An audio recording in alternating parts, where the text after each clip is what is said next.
नमस्कार दोस्तों, मैं मनीष स्वागत करता हूं आपके अपने YouTube channel the education classes पर। दोस्तों, इस वीडियो में मैं आप सभी के लिए रीजनिंग के टॉप 5 क्वेश्चंस लेकर आया हूं जो सभी परीक्षाओं में बार-बार पूछे जाते हैं। अगर आप कौन सा भी गवर्नमेंट एग्जाम दोगे तो उस पे ऐसे क्वेश्चंस अवश्य पूछे जाएंगे। और दोस्तों, इन प्रश्नों को सॉल्व करने की एकदम आसान ट्रिक लेकर आया हूं जिसकी मदद से आप चुटकियों में क्वेश्चन सॉल्व कर पाओगे। तो आइए दोस्तों, देखते हैं रीजनिंग के टॉप 5 क्वेश्चंस। देखिएगा दोस्तों, पहला क्वेश्चन है, मोस्ट इंपॉर्टेंट क्वेश्चन है और इस टाइप के हमेशा प्रश्न पूछे जाते हैं दोस्तों। ये मैथमेटिकल रीजनिंग के अंतर्गत आता है, ठीक है। यानी रीजनिंग के भी सेक्शन में क्वेश्चन ये पूछा जाता है और मैथ के भी सेक्शन में ये क्वेश्चन पूछ लिया जाता है। बहुत ही इंपॉर्टेंट टाइप का क्वेश्चन है। क्वेश्चन पढ़िए। क्वेश्चन कह रहा है, एक चींटी 3 मीटर चलती है और फिर 4 मीटर ऊंचे एक वृक्ष पर चढ़ती है।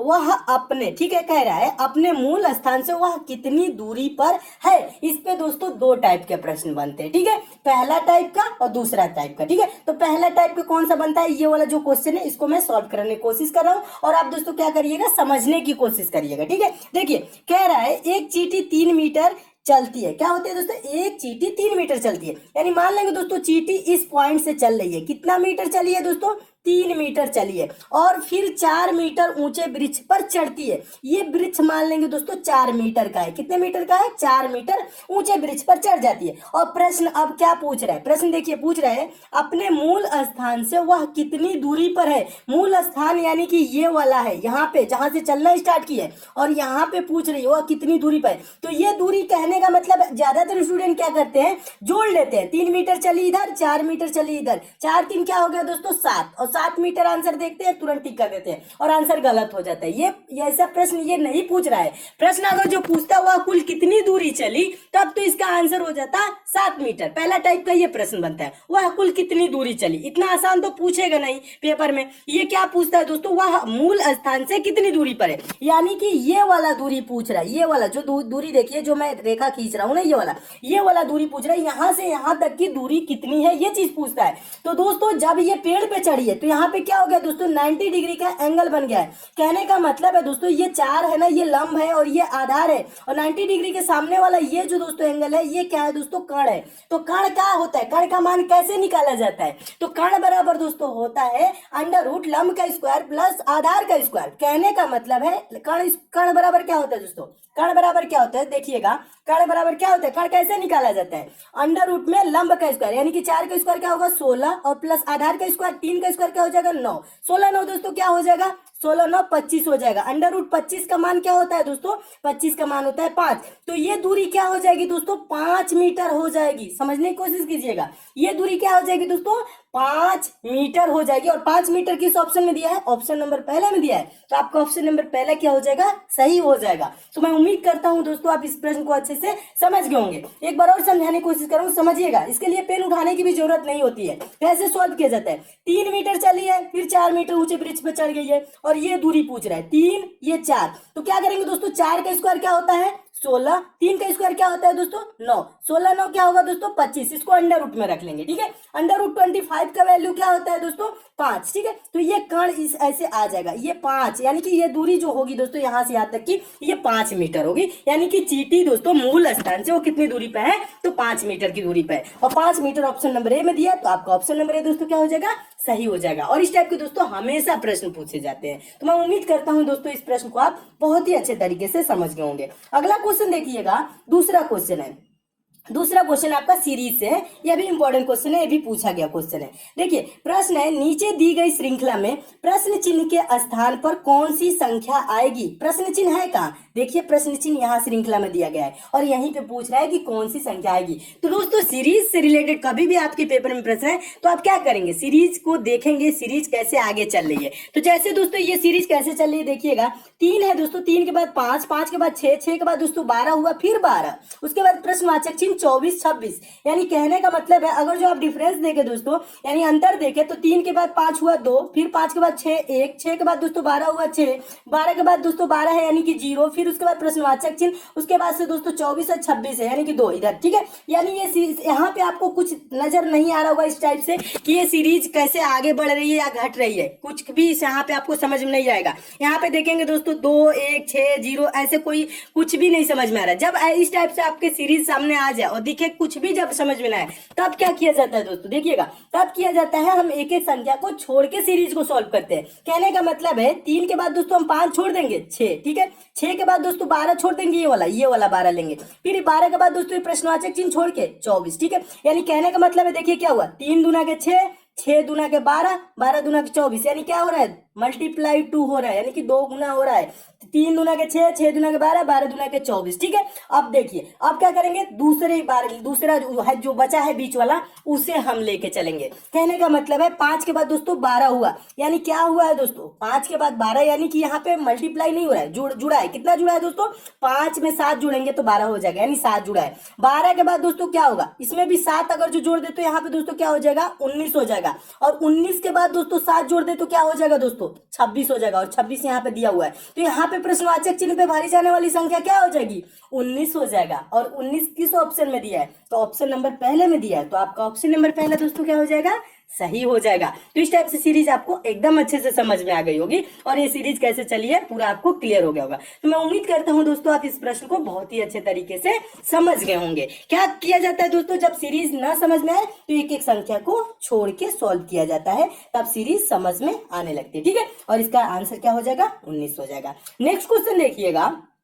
तीसरा क्वेश्चन। और दोस्तों मैं आपको बता दूं, प्रश्न सॉल्व करने से पहले क्या किया करिए, वीडियो को पॉज कर दिया करिए, अपने आप से भी सॉल्व करने की कोशिश किया करिए, ठीक है। अपने आप से सॉल्व करने की कोशिश करेंगे तो आपके अंदर सोचने समझने की शक्ति विकसित होगी। तो आप पेपर में क्या होगा, आपको हिचकिचाहट नहीं होगी, हेजिटेशन नहीं होगी, आप प्रश्नों को पेपर में भी अच्छे से सॉल्व करने लगेंगे। तो अपने आप से भी सॉल्व करने की कोशिश किया करिए, बुक से भी प्रैक्टिस किया करिए, ठीक है। देखिए तीसरा क्वेश्चन बहुत ही इंपॉर्टेंट है और आपको प्रश्न दोस्तों अच्छे लग रहे हैं तो वीडियो को अभी लाइक कर दीजिए और ज्यादा से ज्यादा आप दोस्तों शेयर किया करिए। लाइक शेयर करते हैं तो दोस्तों हमें मोटिवेशन मिलता है कि आपको वीडियो पसंद आ रही है। और किसी टॉपिक में आप विशेष रूप से कमजोर है तो उस टॉपिक का नाम यानी चैप्टर का नाम भी कमेंट कर देंगे, तो भी चैप्टर में बहुत जल्द कंप्लीट करा दूंगा, ठीक है। देखिए तीसरा क्वेश्चन है, नीचे दी गई प्रश्न का सही वेन आरेख बताएं। वेन डायग्राम बनाना है, किसका, घोड़ा बंदर बाघ, ठीक है दोस्तों। वेन डायग्राम से रिलेटेड आपके पेपर में कभी भी प्रश्न आएगा तो आपको करना क्या होता है, वेन डायग्राम से रिलेटेड जो शब्द दिए जाते हैं यानी जिसके बीच आपको वेन डायग्राम बनाना होता है, जैसे इसमें घोड़ा दिया है, बंदर दिया है, बाघ, इसके बीच दोस्तों हम देखते हैं कि संबंध कैसा है, एक दूसरे के बीच ये एक दूसरे से कैसे संबंधित है, बस ये चीज पता लगा लेंगे तो इसका आंसर भी आप दे लेंगे, ठीक है। तो देखिए घोड़ा क्या होता है दोस्तों, बंदर क्या होता है, बाघ क्या होता है। देखिए और ज्यादातर स्टूडेंट क्या सोचते हैं, देखिए बड़ा छोटा सोचने लगते हैं, यानी कि घोड़ा बड़ा होता है उसके अंदर क्या कर लेते हैं दोस्तों, बाघ को कर लेते हैं, उसके बाद बंदर कर लेते हैं, ऐसे वेन डायग्राम नहीं, ये आपको बड़ा छोटा नहीं पूछ रहा है, वेन आरेख पूछ रहा है, यानी कि वेन डायग्राम पूछ रहा है, यानी इसके बीच संबंध पूछ रहा है। तो इसका इमेज ऐसे नहीं होगा, ऐसे गलत हो जाएगा। देखिए ये घोड़ा क्या होता है, बंदर क्या होता है, बाघ क्या होता है। घोड़ा दोस्तों एक जानवर होता है, बंदर भी एक जानवर होता है और बाघ भी क्या होता है दोस्तों, एक जानवर होता है, ठीक है। और ये सब अलग अलग होते हैं, इनमें किसी प्रकार का रिलेशन नहीं होता है, यानी संबंध नहीं होता है। तो एक देखिए सर्कल कैसे बनाएंगे और इसको सर्कल से प्रदर्शित किया जाता है। तो एक घोड़ा का सर्कल हो जाएगा, फिर एक बंदर का सर्कल हो जाएगा और एक बाघ का सर्कल हो जाएगा, यानी अलग अलग इसका सर्कल हो जाएगा, ठीक है।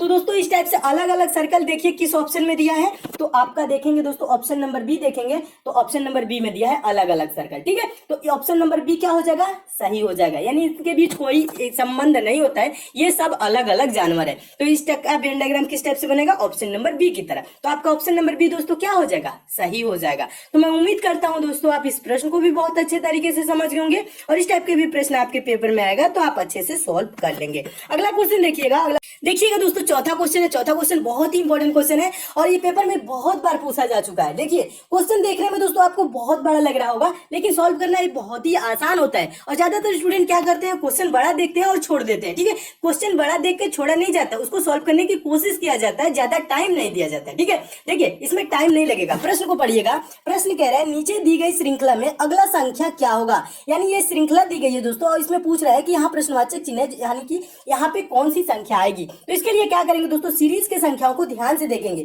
सीरीज कैसे आगे चल रही है। कहने का मतलब इसमें देखिए पहले में क्या क्या दिया है 58965423 उसके बाद दोस्तों है 89654237 उसके बाद है 896542 उसके बाद दोस्तों है 965423 उसके बाद प्रश्नवाचक चिन्ह। ठीक है, ये दिया है। तो इसमें आप थोड़ा सा अगर दोस्तों थोड़ा सा दिमाग लगाएंगे, ध्यान लगाएंगे तो क्या होगा दोस्तों, ध्यान से देखेंगे तो आपको दिख जाएगा। ठीक है, क्या दिख जाएगा, यानी ये जो श्रृंखला है, ये जो पहला वाला संख्या है, ठीक है, अगर जो ध्यान से देखे उसके बाद दूसरे वाले में क्या हुआ है, यहाँ पे दोस्तों जो यहाँ पे आपको 5 दिख रहा है ना, ये वाला 5 पहला वाला संख्या इसमें काट दिया है, तो यानी दूसरा में क्या किया है, 5 को नहीं लिखा है, 5 को नहीं लिखा है, 8 से स्टार्ट किया है और यहाँ तक लिखा है 8 9, देखिए लिखा है ना 89654237, ये लिखा है ना 89654237, ये चीज लिखा हुआ है। ठीक है, अब आगे क्या किया है दोस्तों, आगे देखिएगा, आगे देखिए दोस्तों 896 लिखा है, 5423 तक लिखा है, 7 को नहीं लिखा है। समझ रहे ना ये कर क्या रहा है, यानी कि पहले वाले में क्या किया, पहला संख्या हटा दिया, दूसरे वाले में क्या किया, लास्ट वाला हटा दिया, तीसरे वाले में क्या किया दोस्तों, देखिए तीसरे वाले में क्या किया है, आगे देखिएगा, यहाँ पे तीसरे वाले में क्या किया है, यहाँ पे लास्ट वाला ही संख्या को इसको जब हटा दिया है, फिर चौथे वाले में क्या किया, ये चीज देखिएगा, ध्यान से देखिएगा, एक बार और समझाने की कोशिश कर रहा हूं। पहले वाला में पहले में क्या किया, दूसरे वाले में क्या कर दिया दोस्तों, ये वाला पहला 5 को हटा दिया और पूरा लिख दिया। ठीक है, यानी कि यहाँ पे इतना लिख दिया, फिर इसमें क्या किया दोस्तों, 7 को हटा दिया, यानी कि लास्ट वाले को हटा दिया और इतना लिख दिया। उसके बाद दोस्तों चौथे वाले में क्या किया है, चौथे वाले में देखेंगे दोस्तों, ये चौथे वाले में क्या किया है, यानी कि 8 को हटा दिया है, ये वाला 8 को हटा दिया है और पूरा लिख दिया है। और लास्ट वाले में दोस्तों क्या किया है, लास्ट वाले में देखने की कोशिश करेंगे, देखिए अब इसके बाद से क्या करेंगे, यानी कि 8 को हटा दिया है, 9654, ये देखिएगा 965423 लिख दिया है। उसके बाद दोस्तों हम लास्ट वाले यानी जहां प्रश्नवाचक चिन्ह, यहाँ पे क्या होगा आपको बताना है। ठीक है, समझने की कोशिश कीजिए, एक बार और समझाता हूँ। यहाँ पे 5 काट दिया है,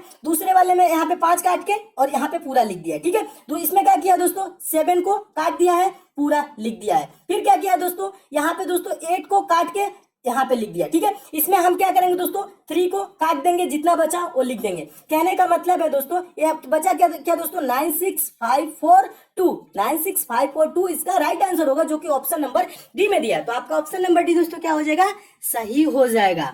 तो इस टाइप के भी प्रश्न आए दोस्तों तो आप ऐसे सॉल्व कर सकते हैं। एक बार समझ लीजिएगा, ज्यादा कुछ नहीं किया है, बस 5 काटा है फिर लिख दिया। ठीक है, फिर इसमें क्या किया दोस्तों, 7 को काटा है लिख दिया। ठीक है, फिर इसमें क्या किया है दोस्तों, 8 को काटा है लिख दिया। फिर आगे क्या करेंगे दोस्तों, 3 को काटेंगे लिख देंगे। ठीक है, 3 को काटेंगे लिख देंगे, तो इसका आंसर क्या हो जाएगा, ये हो जाएगा। देखिए दोस्तों बहुत ही आसान क्वेश्चन है और ये बहुत बार पूछा जा चुका है, और मैं उम्मीद करता हूं दोस्तों इस प्रश्न को आप बहुत ही अच्छे तरीके से समझ गए होंगे। नेक्स्ट क्वेश्चन देखिएगा दोस्तों, 5वां क्वेश्चन कैलेंडर से है और मोस्ट इंपॉर्टेंट क्वेश्चन है, और रेलवे एग्जाम में ये प्रश्न पूछा जा चुका है। देखिए क्वेश्चन क्या कह रहा है, यदि 30 जनवरी 2013 गुरुवार रहा हो, गुरुवार मतलब क्या होता है दोस्तों, बृहस्पतिवार होता है। ठीक है, बृहस्पतिवार रहा हो तो 2 मार्च 2013 को कौन सा दिन था, ये चीज पूछ रहा है। तो दोस्तों इस टाइप के प्रश्नों को कैसे सॉल्व किया जाता है, देखिए अगर जो इस टाइप के प्रश्न है तो आपको किया जाता है, करना क्या होता है दोस्तों, करना क्या चाहिए, देखिए 30 जनवरी 2013 से 2 मार्च 2013 तक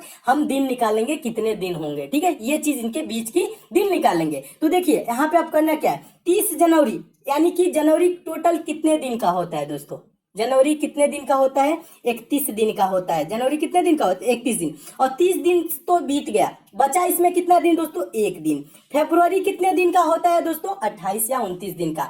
लीप ईयर जो होता है दोस्तों उसमें फरवरी होता है 29 दिन का। और लीप ईयर कैसे निकालते हैं, कैसे पहचानते हैं, तो जो दोस्तों जो वर्ष होता है, जैसे यहाँ 2013 है, अगर जो इसमें पूरा भाग चला जाएगा तो ये लीप ईयर होगा। इसमें दोस्तों 4 से किससे दोस्तों, 4 से पूरा भाग चला जाएगा, जिसमें वो क्या होता है, लीप ईयर। जैसे 2012 में पूरा 4 से भाग चला जाएगा। ठीक है, 2020 है, 2012, 2016, 2020, ये क्या होगा दोस्तों, ये सब लीप ईयर होते हैं, और इसमें 4 से पूरा भाग चला जाता है। तो इसमें फरवरी माह कितने दिन का होता है, 29 दिन का होता है। लेकिन 2013 क्या है, लीप ईयर नहीं है, तो इसमें फरवरी माह कितने दिन का होगा, 28 दिन का। तो फरवरी में कितना दिन बचा दोस्तों, 28 दिन। और पूछ क्या रहा है दोस्तों, 2 मार्च को, फरवरी के बाद आएगा मार्च, 2 मार्च यानी कि 2 मार्च में 2 दिन। ठीक है, अब इसको जोड़िए, कितना दिन हुआ, 1 28 2 जोड़ेंगे, 1 28 29 29 2 31, कितना दिन हो गया दोस्तों, 31 दिन। अब क्या करेंगे दोस्तों, इसके बीच का दिन कितना आ गया, 31 दिन आ गया। हम 31 को क्या करेंगे दोस्तों 7 से भाग करेंगे। 7 से क्यों भाग करते हैं? सप्ताह में 7 दिन होते हैं, प्रत्येक सप्ताह के बाद वही दिन रिपीट करने लगता है, इसलिए दोस्तों क्या करते हैं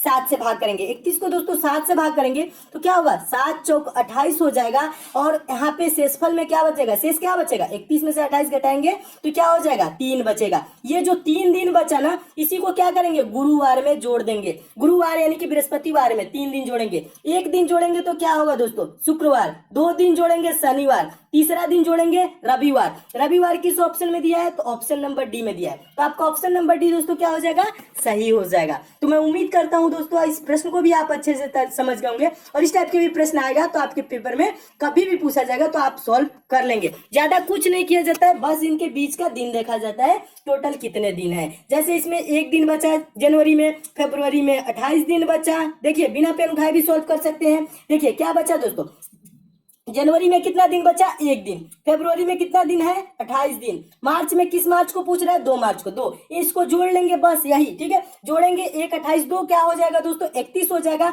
और 31 को दोस्तों क्या करेंगे 7 से भाग करेंगे, किससे भाग करेंगे दोस्तों 31 को 7 से भाग करेंगे तो 7 चौक क्या हो जाएगा दोस्तों 28 हो जाएगा। और यहाँ पे शेष में क्या बचेगा 3 दिन, जो शेष में दोस्तों बचता है वही हम इसमें जोड़ देते हैं गुरुवार में। गुरुवार में 3 दिन जोड़ेंगे तो हो जाएगा रविवार, इसका रविवार। अगर जो दोस्तों शेष में कुछ भी ना बचे, जीरो बचे, जीरो भी कभी बचता है, ठीक है तो यानी कि वही दिन होगा गुरुवार ही होगा। जीरो भी बचता है तो आप कंफ्यूज ना होइएगा, ठीक है अगर जो जीरो बचेगा तो गुरुवार ही होगा। और इसमें 1 दिन बचा, 2 दिन बचा, 3 दिन बचा, जितना दिन बचता है उसको हम गुरुवार यानी कि जो दिन दिया रहता है उसमें हम जोड़ लेते हैं। 3 दिन जोड़ेंगे रविवार इसका राइट आंसर हो जाएगा। दोस्तों अभी तक आपने चैनल को सब्सक्राइब नहीं किया तो सब्सक्राइब करके इस वीडियो को एक प्यारा सा लाइक जरूर कीजिएगा और आपका किसी भी क्वेश्चन से रिलेटेड डाउट है तो कमेंट जरूर कीजिएगा और मिलेंगे नेक्स्ट वीडियो के साथ। तब तक के लिए जय हिंद जय भारत।